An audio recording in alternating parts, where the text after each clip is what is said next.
Hello, traders. FX Pip Collector here. Today is Wednesday, July 30th, and this is my PM recap for the US dollar yen, and we are on the 1 hour time frame. So we just had FOMC interest rate news, and there was no change of interest rate, and there was definitely no change of trend.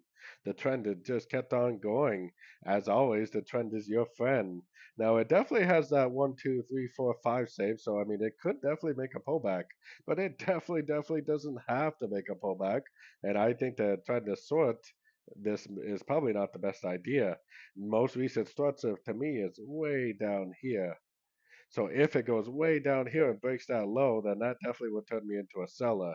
If it breaks this low, it doesn't tell me anything except for the last 5 waves is over. So even if it does turn down and it starts making, an overlapping pattern, it could potentially just be a pullback to the last 5 waves up right here.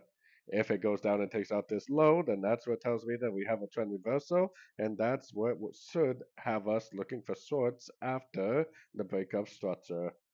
So anyways, don't forget to check out my website, fxpipcollector.com. And as always, thank you for watching and happy trading.